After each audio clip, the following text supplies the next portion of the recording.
നീ നടക്കൂലെന്ന് പറഞ്ഞിട്ടുണ്ടോ? എന്തൊക്കെ പറഞ്ഞാലും എനിക്ക് എന്റെ അളിയനെ അറിയാം. അളിയൻ ഒരു കാര്യം ഏറ്റതാ. എന്ത് ഞാൻ എനിക്ക് വേണ്ടെങ്കിൽ വേണ്ടെന്ന് പറയാമായിരുന്നു. അടിപൊളി അളിയാ, അടിപൊളി. എന്റെ അളിയൻ തകർത്തളഞ്ഞു.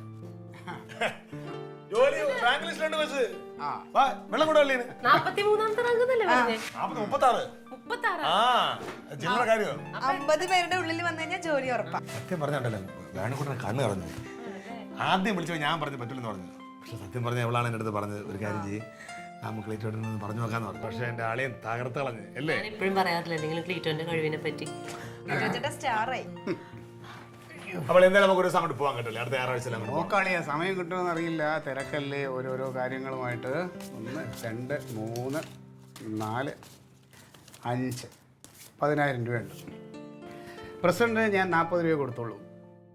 ഇത് 10 രൂപ അളിയൻ്റെ ഒരു കമ്മീഷനായിട്ട് ഇരുന്നോട്ടെ.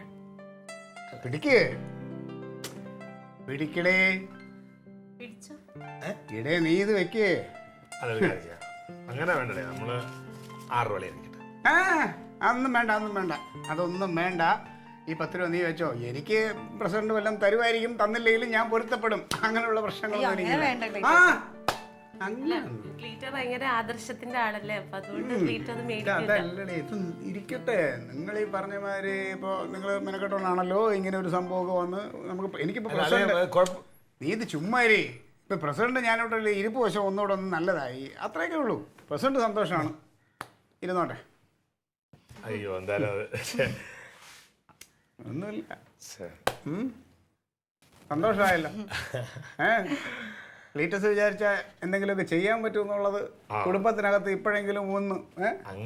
അതൊക്കെ അറിയാം. നമ്മളീ പിന്നെ 1 2 പറഞ്ഞ് അങ്ങോട്ടും ഇങ്ങനെ തർക്കിക്കുന്നല്ലാതെ പരസ്പരം ബഹുമാനവും സ്നേഹമൊന്നും ഇല്ലായ്മയൊന്നും ഇല്ലല്ലോ നമുക്കിടയില്. ഇത്തിരി വൈകിയാണെങ്കിൽ നീ എന്നെ മനസ്സിലാക്കിയാൽ എനിക്ക് സന്തോഷം.